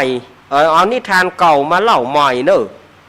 อันนี้ต้องบอกศรัทธาญาติโยมนะจะเอานิทานเก่ามาเล่าใหม่ซึ่งมันเกียมตัวอย่างบัตานแล้ววันนี้ เอานิทานเก่าเอามาเล่าแถมใหม่ก็คือนิทานงูเขียวกับตกโตนะเนาะพอจริงก็เล่ามาเจือแล้วนะแต่ศรัทธาญาติโยมพ่องเพื่อก็ย่ำได้ยินเตื้อพ่องเพื่อก็ว่าขอเล่าให้หามกรรมเตอะเรื่องงูเขียวกับตกโตมันมีตำนานมันมาอย่างใดเมื่อศรัทธาญาติโยมขอมาก็จะเล่าให้ฟังเนอะเรื่องงูเขียวกับตกโตนี่นะเรื่องงูเขียวกับตกโตนี่เรื่องเก่าเรื่องเงามันมาอย่างอี้ลูกมันมีแม่ผัวเนาะแม่ผัวก็ลูกไป แม่ผัวกับลูกไปเนี่ยตำนานเดิมทีมีแม่เฒ่าคนหนึ่งอยู่กับลูกบ่าวอยู่กับลูกบ่าวชื่อบ่าวนี่เป็นบ่าวมีรูปหล่อป่อมันตายไปเมินแล้วเนาะเหลือกับแม่ศรัทธาญาติโยมแม่เฒ่านี่ก็ไปอย่างใดไถ่ค่ายได้หลานกะไถ่ค่ายอุ้มหลานก็หมูเนาะอยู่ก็บอกคือบ่าย ไอ้เฮ้ยอีแม่ว่าเอาลูกเอาเมียเหี้ยเต้าบ่าไม้ดีผ้าป่าดีเผาปีเดือนเฮาบ่เนาจะท่าเนี่ยนาล่าเป็นขี้ข้าควายเอาเมียควายเป็นขี้ข้าลูกไอ้เฮ้ยเอาเมียเหี้ยเต้มาไอ้ก็ว่าโอ้แม่เฮ้ยเฮาบ่เอาจ้ะนะบ่ลูกบ่เมียเตื้ออยู่ไปก่อนบ่เอาลูกเอาเมียอย่างสักอย่างอะแม่เฒ่านี่ก็อยู่ไปอยู่มาก็กางกินข้าวคาบเข้าได้ก็ไอ้เฮ้ยอีแม่ว่าเอาเมียเหี้ยเต้ก็อีแม่อย่างว่าเฮ้อเฮาเอาเมียก็กันไหวแม่ตายไปนะมึงจะอยู่อย่างใดมายุ่งอย่างชีวิตเปิ่นน่ะเนาะเมื่อใดก็โซนเฮ้อลูกเอาเมีย ขับเข้าขับใดกันว่าโยงกันเข้ามาก็เอาละไอ้เอาเมียตัวแม่ ไปเสี่ยวเรื่องของเปิ่นนะเนาะศรัทธาว่าใดใครได้ลูกเปิ่นใครได้ลูกไปขนาดนักอะอยู่ไปอยู่มาก็ไอ้เอาเมียอย่าปะเนี่ยก็มาไอ้นี่มันก่อมจ้างนี่อย่างใดเอาตามใจอีแม่เตออีแม่จะไปขอที่ไหนก็ไปเฮาโตยใจแม่กูยังมึงไปแม่ไปหาคนเดียวนะว่าแล้วก็ไปติดใจอีล่าเป็นลูกสาวของคนที่พอมีพอกินนั่นนะ ไปถึงก็โอ้พ่อเฒ่าแม่เฒ่าอีลูกย่ำตันอย่างเต้อนะ พอเท่าไม่เท่าข้าก็ติดใจอีล่านี่หออีน้องล่านี่ไอ้มันบ่เอียวที่ไหนสักทีบัดเดี๋ยวนี้ก็ข้าก็ว่าจะมาขออีล่านี่นะพอเท่าไม่เท่าจะเอาต่อใดนี่ล่ะ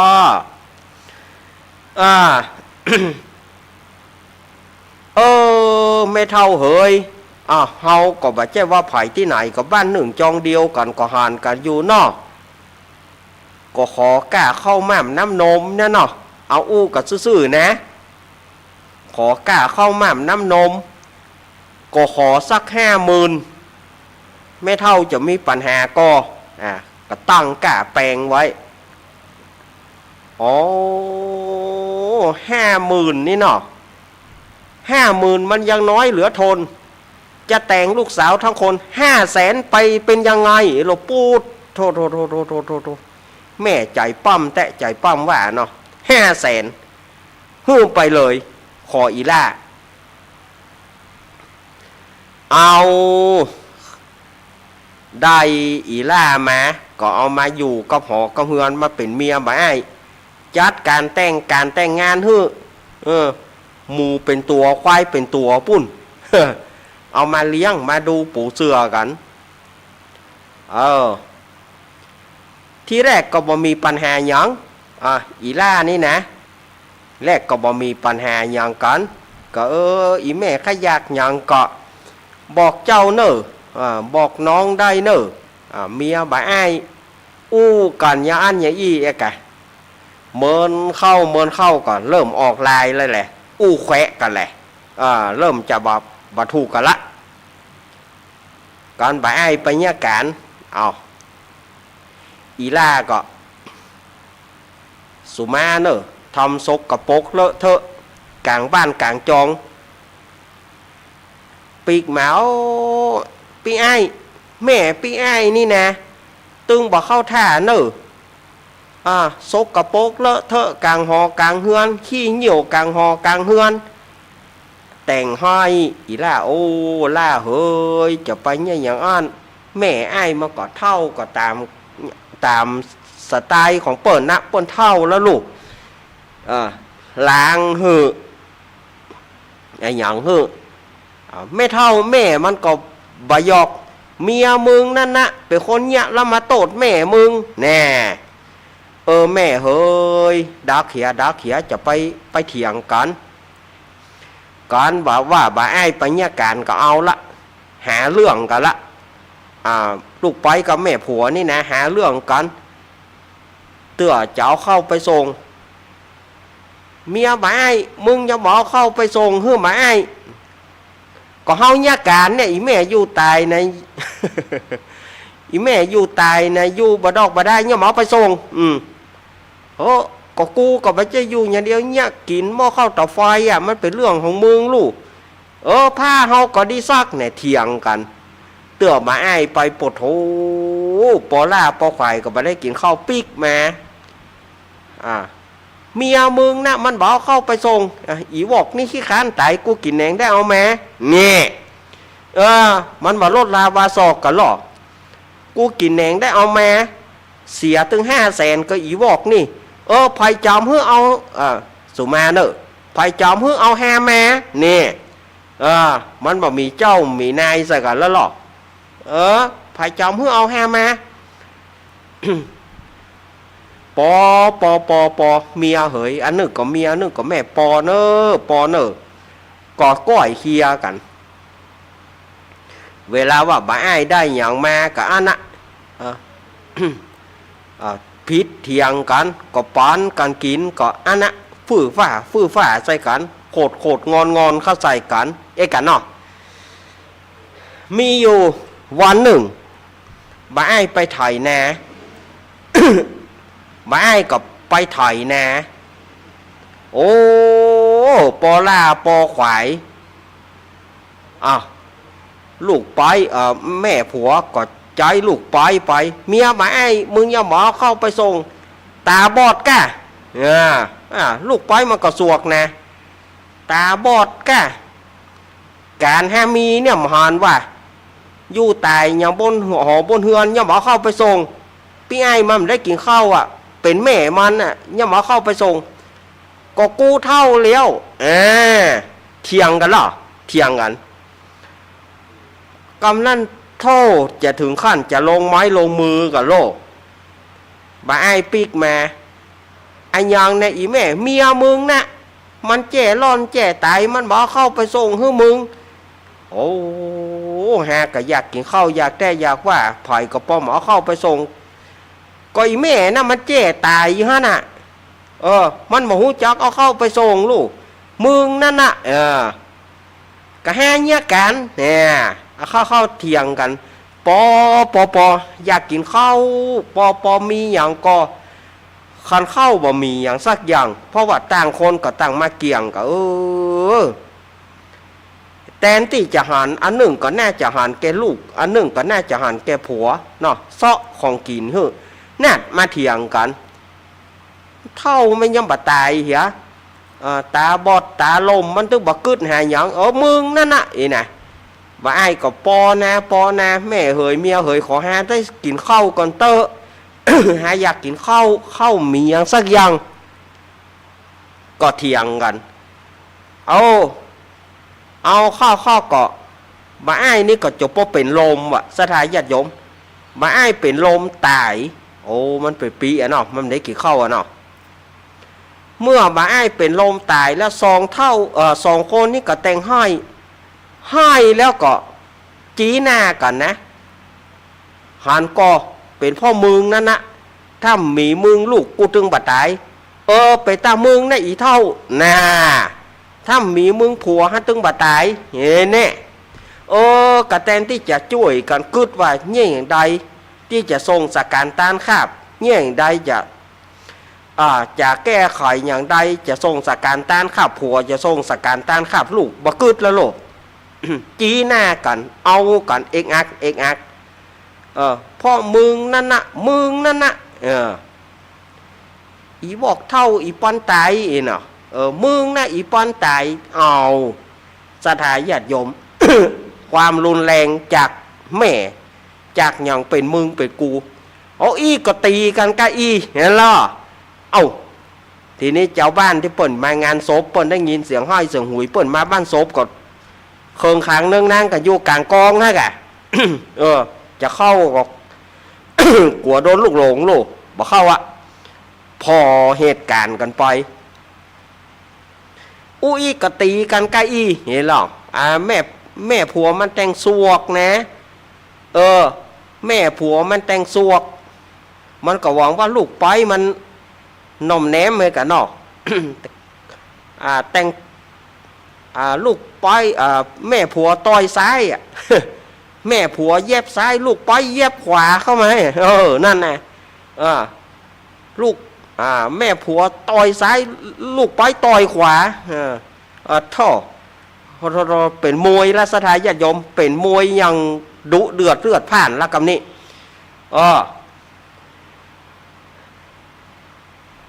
ลูกแม่ผัวซอกซ้ายลูกไปกับซอกขวาตัวถ้าแม่ผัวเตะซ้ายลูกไปเตะขวาแม่ผัวมันเสียเปรียบกะตีนเหี่ยวแม่ผัวมันเสียเปรียบกะตีนเหี่ยวหยาบ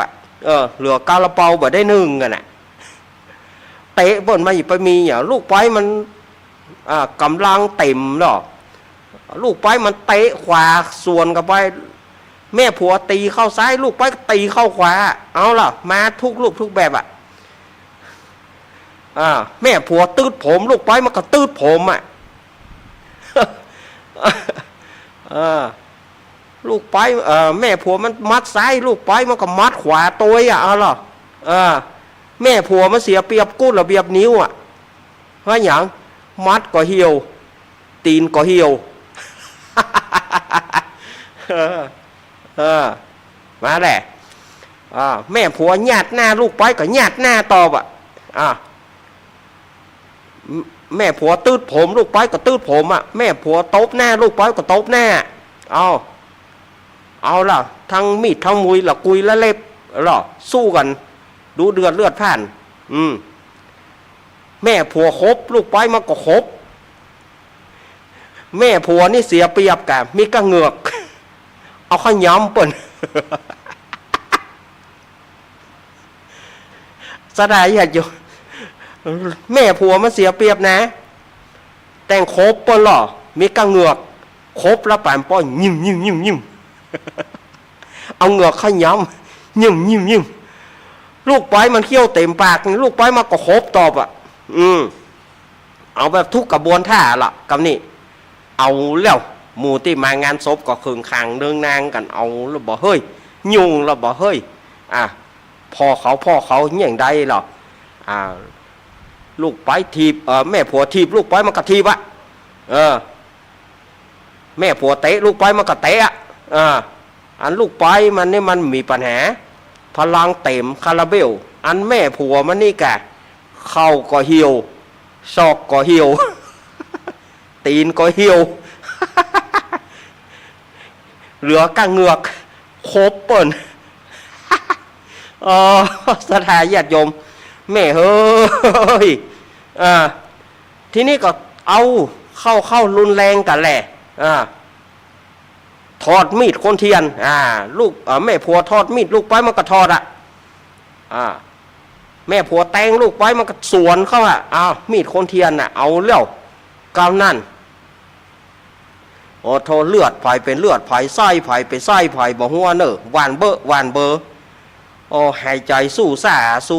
นะหายใจสู้ซาย่างบ่ย่างเตอนะโดยเฉพาะแม่ผัวมันนั่นน่ะตัวเน็ตแม่ผัวมันน่ะตัวเน็ตจีหน้าอยู่คณะจะตายอยู่ล้อมรอบเป็นเฮาสักคำเนาะเป็นเฮาเป็นเจ้าบ้านในขอนตอกแล้วถึงสองบ่ขอนตอกแล้วถึงสองหมดแท้จีหน้าลูกปล่อยมันเป็นพ่อมึงถ้าบ่มีมึงลูกกูจะบ่ตายมันไปจะตายอยู่ล้อมมาล่อแล้วนะแม่ลูกปล่อยมันก็พ่อมึงนั่นน่ะก็มาผัวกูก็จะบ่ตายสาตุหรอแม่ผัวมันนะตัวเน็ตนะสาตุจัดหน้าฉันใดกูจะไปเกิดไปตกโตกูจะรบกวนมึงจะอยู่ที่ไหนกูจะไปรบกวนมึงเป็นสัตว์กูจะไปกินไข่มึงนี่มึงเป็นไอ้อย่างกระจ่างกูจะตัวรบกวนมึงจะตัวข้ามขาลาวีมึงบ่ให้มึงได้เกิดได้งอกบ่ให้มึงได้งอกได้เงยอย่างสักอย่างกูจะข้ามมึงลองกะแน่ลูกปล่อยมันมึงจะเป็นตกโตแม่งก็กูจะขอเกิดเป็นงูเขียวเมื่อตับมึงแก่มึงตึงห้องเมื่อมึงห้องเมื่อใดกูจะมาจกตับมึงกูจะเอาตับมึงมากินมึงผาธนาเป็นตกโตกูผาธนาเป็นงูเขียวปะกันแน่มึงกับกูจะต้องใจนี่กันตลอดจัดตลอดเจนอย่างอี้กะอีแน่อย่างอี้ก็มีดคนเทียนเอาหายใจครั้งสุดท้าย1 2 3แตงกันใส่จุ๊บแล้วถึง2สถานญาติโยมกำนันก็ แม่ผัวก็ไปเกิดเป็นตกโตลูกไปก็ไปเกิดเป็นงูเขียวก็เลยได้จองเวรจองกรรมกันตลอดเนี่ย ที่เฮาหันถ้าตับมันแก่มาห้องตับมันแก่มาก็ห้องแล้วก็ไอ้งูเขียวก็มาจกตับมันจกกินตับมันบางทีก็สู้กันบางทีก็งูเขียวตายบางทีก็ตกโตตายบางทีก็ตายถึงกู้ไปตลอดปีตลอดชาติอันเนี้ยศรัทธาญาติโยมนิทานนี่นะสามัคคีกันไว้เถิด จะได้เกิดที่ดีเนาะอาตมาเล่านี่นะเอามาเล่านี่บ่ใช่ว่าอย่าฮึ่งไผ่นะบ่ได้เสียดสีคนหนึ่งคนใดบ่ได้เสียดสีกลุ่มหนึ่งกลุ่มใดได้รับความเสียหายเนอะอันนี้เอามาเล่าให้ศรัทธาญาติโยมได้ฟังตามที่ศรัทธาญาติโยมขอไว้วางเนี่ยแม่ผัวกับลูกไป แม่ผัวนี่เสียเปรียบกันเนาะ เออ มีกระเหงือกเขาย้ำบ่ไหน ย้ำละไปปอย้ำไรยิง เออเขาก็ฟังนิทานกันจบไปเนาะสถานญาติโยมเขาเล่นละครบ่เนาะเล่นละครสักเรื่องบ่มันแก้กุ้มพ่องเนาะสถานญาติโยมเนาะบัดเดี๋ยวนี้ก็บ่าย3:27 นาที4 โมง4:27 นาทีเดี๋ยวมันอย่างว่านะหัวมันซับซ้อนไปอย่างนะสถานญาติโยมเขามาฟังละครด้วยกันเนาะคณะลุงอ้ายและสหายส่วนจะมีจะได้ไอ้หนานก้อนมาตะกี้ละเพราะว่าอิดโทอีหลอกบีทโลดนี่จนฟูนมุ้งไปบิดรถอย่างแห้งกับป้อไอ้ก้อนโตไม่อย่างกันมาชั้นนี้มือชั้นนี้บ่ฮึตกเด็ดขาดบ่อีปอกเกาะมันเลยมัดลาดแต่ละเอายางโลดนี่นะยางน้อยนี่นะมัดขาดเอียวถ้าตกก็ตกตัวก่อนโอ้โหยุ่งแง่แต่บ่ฮึเสียเปรียบกันบ่ฮึตกคนเดียวตกก็ตกด้วยกันพ่อกับลูกตายก็ตายด้วยกันกูเนี่ยกว่าสวัสดีครับคุณผู้ฟังที่เคารพสวัสดีครับก็ไอ้โวครับสวัสดีบ่เฮ้ยเนาะสวัสดีครับก็ไอ้โวดูสวัสดีบ่เฮ้ยพอชอบก็เยอะก็ยังหายใจกูบ่ฮอดจ้องจะบ่เฮ้ยกูอีกไปอีกเงาก็ย่างย่อพอชอบฟูนมุ้งกูป้อมหาอย่างกูยอดมานี่ไงกูยอดมานี่ถือว่าดีที่ชุดเนอะ ครับวันนี้ก็มาเล่นละครเห็นมั้ยเนอะคณะลุงอ้ายและสหายมาแล้วเนอะครับสวัสดีอาก้อนโบครับสวัสดีบ่เฮ้ยเนาะ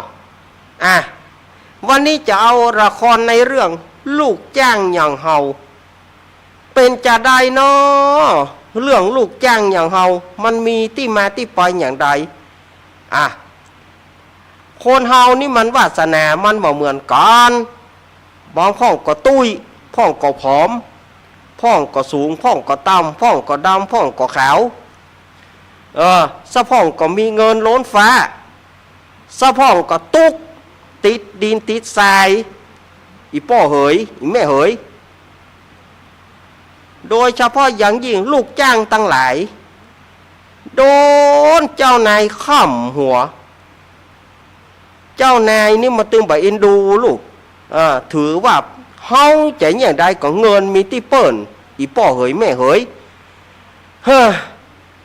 แจ้งมาก็ได้ยินเสียงโจมแรงมาก็ได้ยินเสียงโจมบอกฮู้จะโจมยิ่งหยั่งว่าจะได้หันว่าละมาหันละหันเฮ้ยกูให้ทำงานมวยไม่ได้ให้มึงมานินทากูตบเลยนี่เดี๋ยวครับเจ้านายกำลังอู้อยู่ไม่ต้องพูดด้วยทำงานดูไอ้นี่เมื่อเท้าทำหรือว่ามือทำวะกูทำงานเหี้ยทำงานห่วยจังเนี่ยกูตบซะเลยนี่ไอ้นั่นไม่ทำงานอีกเร็วทำงานดิอย่างรับมาเลยบ้าเร็วดูมันทำงานนี่งอตีนทำเปล่าวะนายครับ ผมก็อิดก็เนยผมก็โคนก็เนยมันเถียงเหรอรีบเอาไปอย่างนี้นี่ให้ทำงานเว้ยไม่ใช่อยู่เฉยๆสวัสดีครับเจ้านายครับเชิญนั่ง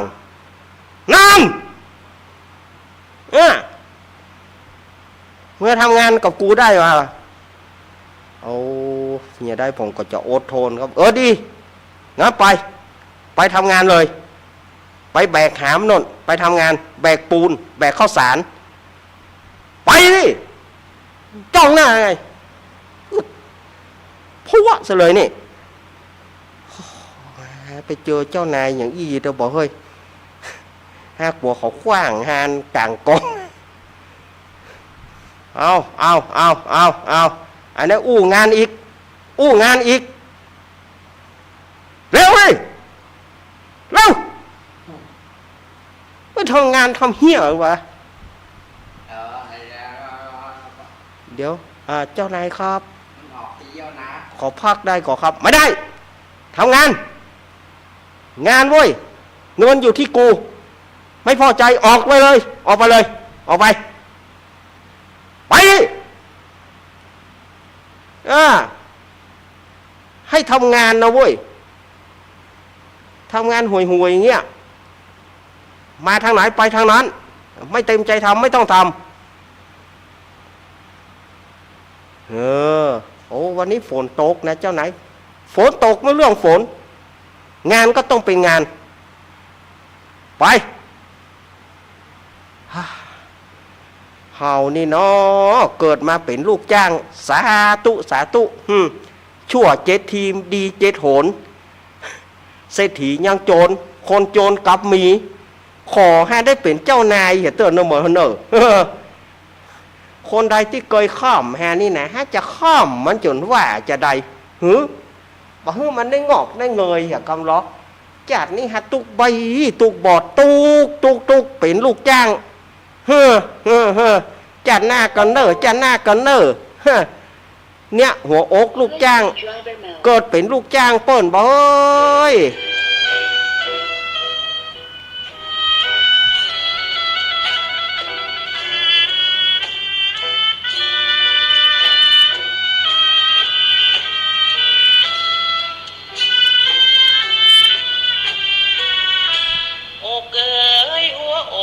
ลูกจ้างอย่างเราชีวิตมีแต่เศร้าเป็นบ่าวคนข้าวมองผ่านความหวังจากใจแค่เพียงให้นายสงสารมอบใจรับใช้นายทานไม่เคยหวั่นงานที่ทำอกเอ๋ยใครเป็นเช่นฉันคงตรงคนชั้นสูงสังคมเขากล่าวทับทมว่าคนชั้นต่ำสุดเงยหน้ามองพวกพ้องที่เขาลำซ้ำสู้งานทั้งวันยันค่ำฟ้าแดงฟ้าดำก็จำต้องได้ไม่ได้ก็ต้องทนเขาด่าเขาว่าเขาบ่นต้องทนสู้ความช้ำหากทนไม่ไหวเพราะว่าเจ้านายใจดำต้องลาจากงานที่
เนี่ยเนอเนี่ยลูกจ้าง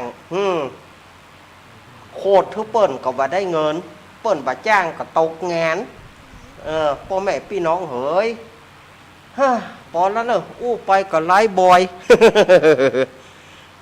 คนโบราณเพื่อไหวได้อู้ไปก็ไล่บอยอู้หน่อยก็โคพาวเวอร์พอแล้วเด้อไปแล้วครับสวัสดีครับโหไปแน่ซื่อน่ะ เนี่ยเนอะคณะลุงอ้ายและสหายละครสั้นละครประกอบเพลงเนาะลูกจ้างอย่างเราไผ่เป็นลูกจ้างนี่มันตึงนักเกพ่องแน่เนาะอู้งานก็บ่ได้ก็เจอเจ้านายใจดีก็ยินดีกับคนใดเจอเจ้านายฝืดก็กับโจโหลเด้อ เนาะอ้าวเล่นกันไปใครเครียดกันไปจะไปโขดกันเนอะสถาญาติโยมจะไปโขดไปเกลียดกันนะมันบ้านมันก็ผสมบทบาทมันผสมบทบาทของมันก็ต้องเฮาก็บ่แจ้ใครเนี่ยบ่แจ้ใครให้มันเป็นแบบว่าเอาบทบาทที่มันเหี้ยมเกินไปก็บ่ใจแต่มันก็จำเป็นต้องเล่นอย่างอี้เนาะสถาญาติโยมบทเปิ้นเขียนมาอย่างอี้เมื่อบทเปิ้นเขียนมามันก็ต้องตามบทตามบาทของมันเนอะ เฮาเปิดสายบ่วางสายนอวางสายดีกว่า089 214 0135เอาวางสายให้กับสถาญาติโยมก่อนเนอะเอ็นดูสถาเฮาถ้าถามหาว่าเวลาเท่าใดเหลือเวลาแถม10 นาทีเหลือเวลา20 นาทีกะไป10นี่วันนี้เฮาเป็นอย่างไปเนี่ยฮะสวกล้ำไง เจว่ามันสวกล้ำลมมันขึ้น ไปว่ากันอันกา089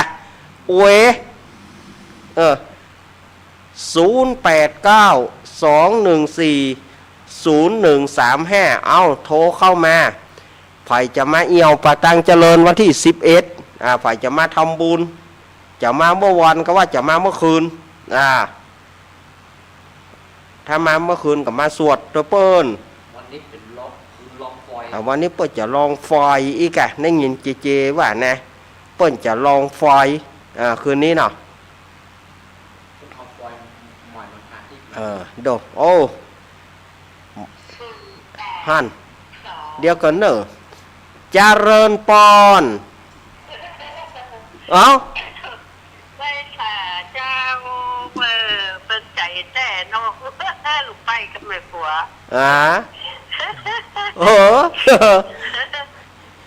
เดี๋ยวอีแม่โทรจากไหนอีแม่โทรจากไหนอีแม่โทรจากไหนอีแม่โทรจากไหนโทรจากแม่โมนาแก่เจ้าแม่หยังรายงานตัวแม่บุญนักวัดที่เด่นบ้านนาแก่เจ้าอีแม่อันจะได้เฮือกำลังใจแกเดี๋ยวอีแม่ปิดวิทยุแม่ก่อนแม่ปิดวิทยุก่อนแม่บุญนักเลยเนาะโอ้บุญนักบุญหลายอีบ่พังตลอดเด้อพังตลอดฟังตึงวันเนาะฟังตึงวันแต่เฮามาวันเดียวเอายินดีแม่เนอยินดีแม่เนอเตี้ยบัตันเพิ่นนะกูเตี้ยบัตันตานแล้วเอายินดีเนอบัตันเขาจะโทรบัตันเขาแล้วยินดีเนอแม่กดวางก็จิ้มอีแม่แม่กดวางก็จิ้มเอามาแถมเนอ089 214 0135เจริญปอนอุ้ยอินมาแล้วอุ้ยอินแม่สาบเสมออาจารย์นี่ไปอยู่ที่ไหนโอ้โหนะเนาะว่าแต่ว่าอาจารย์กับจะมาหาเน้นใหญ่นี่นะ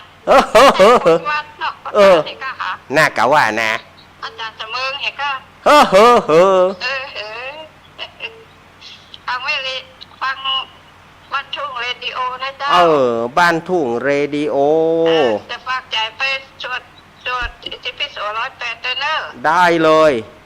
ออกอันปุ้นสิ้นปีจะไปสวดข้ามคืนที่วัดเด็ด อนุโมทนาบุญโตย สาธุ สาธุอุ้ยอินแม่ทราบสะเมิงแม่อุ้ยอินเนอะ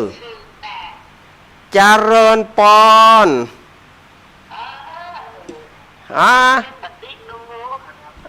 ติดแล้ว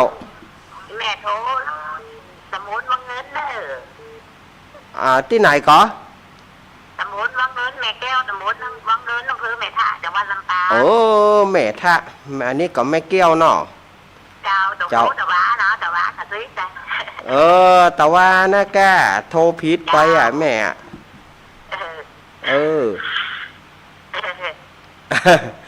ว่าจะ หมดเบี้ยเนาะแม่งูผิวกับตุ๊กโตเนี่ยเนาะ หน้ากะเขาความมายอมกันนะกะเนาะ มาย้อมกันเอากันจนตายเลยเนาะ เอากันจะตายจะตายอยู่ลองมาล่อนะยังบะเตื้อนะยังจี้หน้าจี้ตากันอยู่นะอันนี้นี่นะ อย่างก่อนลุงไอ้กับไอ้ก้อนกับหมดกันนะแต่โลกนี้นะ อันโยโมชัญญาขอบคุณเยอะ ชื่อไอ้ก้อนโวเดอร์ ยินดีเนอะแม่เนอะแม่แก้วเนาะวังเงิน กดวาง แม่ ก็จริ ทะ งครับแม่ บ่ใช่มาเฉพาะวันอังคารแต่ว่าวันนี้มาแตนเปิ้นแน่วันศุกร์มาแตนเปิ้น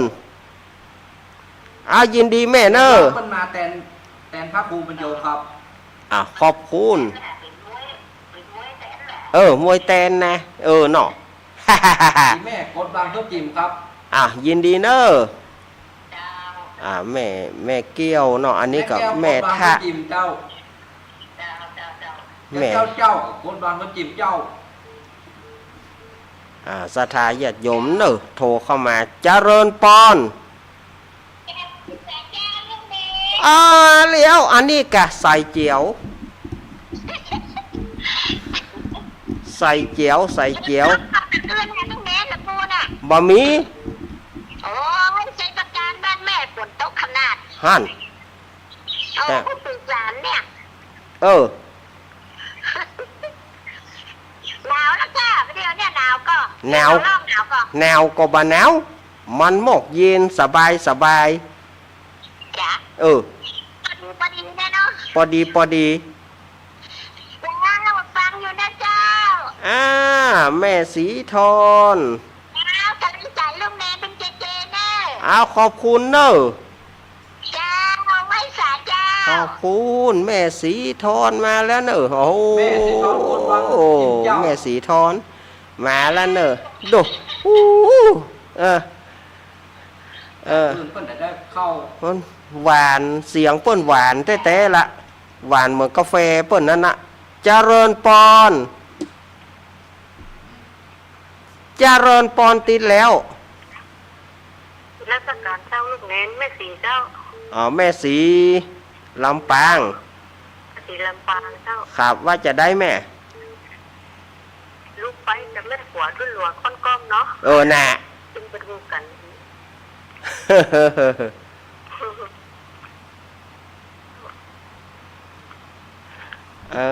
อีแม่ให้กำลังใจหน่อฮะ เจ้า ให้ เป็นกำลังใจให้นะ ขอบคุณแม่ ละครที่จะม่วนเหมือนกัน เจ้านายมาโหดไปหน่อย เจ้าอะไรเจ้านายแบบนี้แต่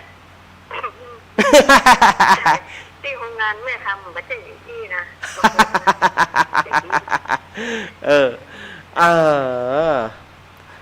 ยกขึ้นมาเดี๋ยวคน กำลังใจให้เลยเจ้า ครับ ยินดีแม่สีเนอจังหวัดลำปางแม่สียินดีเนอ แม่สีกดวางก็จิมเจ้า ศรัทธาญาติโยมแน่เจริญปอนว่าจะด้อย แม่เพน แม่เพน เจ้านายที่ไหนมาสวงถึงขนาดนี้กันเน้นรักมากกว่าสวง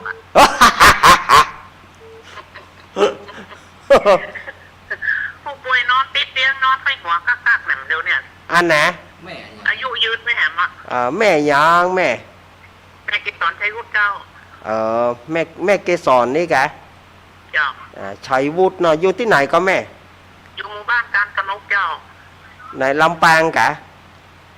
ที่เชียงใหม่เนี่ยเจ้าสันกำแพงเนี่ยเจ้า โอ้ โทรฟังตลอดแต่ว่าโทรแบบให้การเปิด โทรบ่ตานเปิ้นบ่ เจ้า อ่า ผู้ป่วยนอนติดเตียงคนชอบ อ่าอ่ะ ค่ะ เป็นกำลังใจให้เปิ้นไข้หัวโดยไข้หัวเนี่ยก็นอนไข้หัวกัก ไปตีดอย่างแกะออก ไปตีดอย่างเตียงฮะแกะออก ๆเจ้าไปสารนะเจ้า เอายินดีแม่เด้อ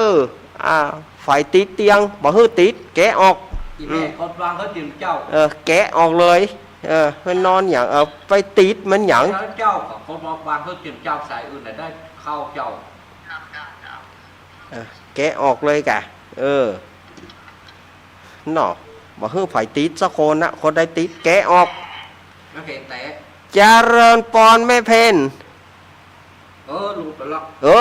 มาใหม่ลูกใหม่นั่งใหม่เนอะลูกใหม่นั่งใหม่089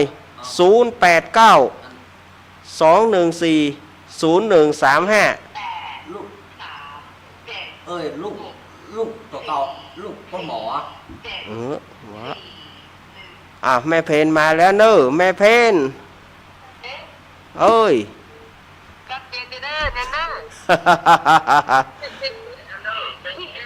ยุ่งแต่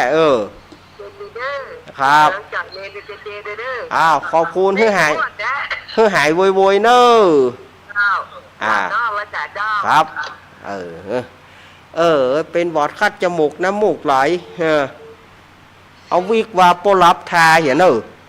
เจริญปอนที่ไหนอีแม่ยุน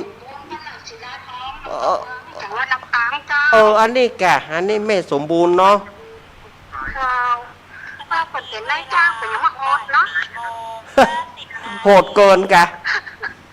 เป็นนายจ้างโหดนี่มันไม่เอาลูกจ้างอ่ะ อันเดี๋ยวนี้นะเฮากลัวเฮาออกประตูวันห้องโซงเฮากลัวเขาเกิดขวางเฮาเดี๋ยวนี้ เฮาคือผ่านโถเด็ดๆให้ขับให้ขับอยู่เนี่ยนี่เดี๋ยวนี้ให้ขับอยู่นายเนี่ยจุกว่ารถมาฮับเดี๋ยวนี้เฮาออกไปมันได้ไขขวางเฮา เป็นนายจ้างโหดขนาดนั้น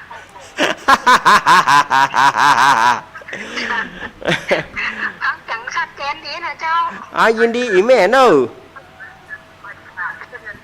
ยินดีเนอะ เจ้า ขอบคุณ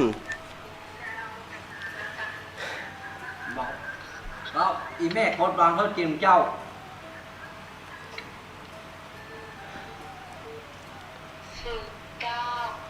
เจริญปอนจากตังได้ แม่น้อยบ้านจันทร์ตำบลดงฝายอำเภอเมืองลำปาง แม่น้อยเนาะ เจ้า แม่น้อยว่าจะได้ มันเดี๋ยววันแต่อย่างเดียวกันนั่นแหละเนาะคือกันนะมันเขาเข้าใจดีอ่ะไผ่บะเลียวไผ่นั่นล่ะ ไฟบาเลียไฟบอชมกับปอเกลือกับปอชม กันนั่นน่ะเราไผ่บะเลียวไผ่จ้ะเป็นกำลังใจนะ ยินดีเนอะ เจ้า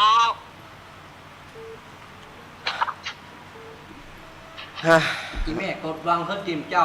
ตมาภาพกอบม่วนหลายๆอย่างบางทีก็ท้อใจเหมือนกันแม่ บางทีแบบจะว่าคนน่าชื่นอกตรมเหมือนกันนะอาตมานะเจริญปอนเอาว่ามาเลยแม่ ฮะ แม่ไม่เข้ากันลูกป้ายนี่ม่วนนะเนาะ บอกเขากดติดที่ดูครับ เอาแม่ปิดวิทยุก่อนแม่โทรจากไหน แม่โทรจากไหน แต่แม่แก้วสิงแก้วกระโปรงนะคะ แม่แก้วปิดวิทยุแม่ก่อน กระปิดแล้วเนาะ ปิดแล้วมันเสียงมันออกมาอยู่แม่ว่าใดก็ว่าแม่ว่าแม่เท่ากับลูกไปแต่เพิ่นว่าแม่เท่ากับลูกไปรุ่นหลวงคนกอมมาเดียวมันมาเจ็ดรุ่นหลวงกับสกรรมเนาะ น่ากะ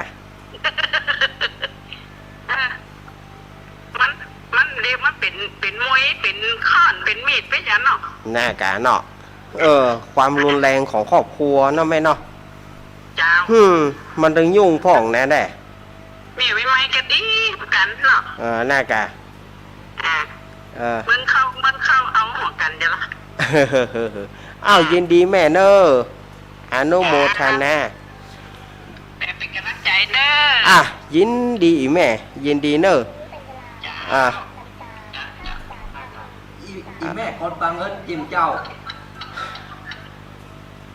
อาตมาจะขอทำสักสายเดียวเนอะวันนี้อาตมาก็ถ้าจะออกก่อนเวลาหน่อยอาตมาวันนี้จะขอออกก่อนเวลาเนอะ บอกห้ามออกก่อนเวลาผมอีกขอคำเด้อมันครับผมไปเปิดลำปางมันเสียเวลา วันนี้บอกให้ม่วนหลายอย่าง วันนี้บอกให้ม่วนหลายอย่างอาตมาคงจะต้องถ้าว่าญาติโยมจะโทรก็โทรตอนนี้เนอะสักสายเนาะเจริญปอนอ้าวว่าจะได้แม่โทรจากไหน มีเงินเจ้า เอาเจ้า เมืองแป่เนาะ เจ้าหม่อนที่เขา ม่วนกะ เจ้าหม่อนที่ไปกับเขาแจ้งเนี่ยถูกจ้าง ลูกไป ส่งลูกไปแต่ช่วยเด้อ อ้าวยินดีเนอะ เจ้า สาธุสาธุสาธุสาธุสาธุสาธุ เจ้า อ้าวยินดีเนอะแม่เนอะ เพื่อความใจเจ้า สาธุเนอะ เจ้า อีแม่กดวางเพื่อจิ้มเจ้า เจ้า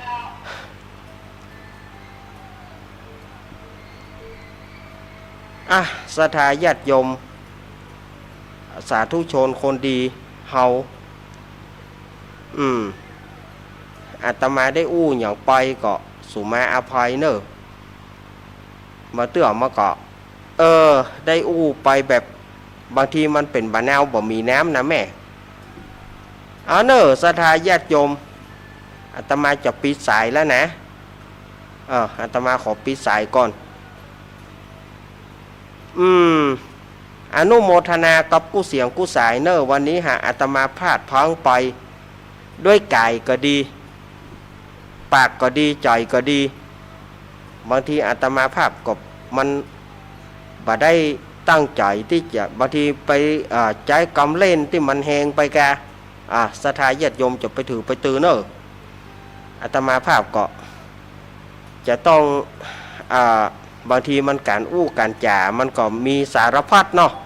ถ้าเขาบ่เล่นก็บ่หนัวบ่ไข้หัวก็บ่ม่วนงานวันที่11เนอะเพิ่นจะมีการสลงน้ำพระธาตุแล้วก็ตานห้องสุขา แล้วก็สวดอิติปิโสเนาะจะไปลืมเนอะศรัทธาญาติโยมมาร่วมกินร่วมตานกัน ในวันที่11ตรงกับวันจันทร์เนอะตรงกับวันจันทร์ศรัทธาญาติโยมอยู่ดีมีสุขกินหวานตานต้มเหมือนกันวันนี้ก็อาตมาขอลาศรัทธาก่อนเพราะว่าอาตมาจะต้องฟังปิกวัดเพราะว่าที่วัดก็มีไผละวัดไปหันเน้นน้อยก็ไปโรงเรียนอย่าวันนี้นะอาตมาก็คงจะได้ปิกวัดเจ้าหน่อยขอศรัทธาญาติโยมอยู่ดีกินหวานตานต้มเหมือนกันจุกผู้จุกคนเนอะอายุวันโนสุขังปะลัง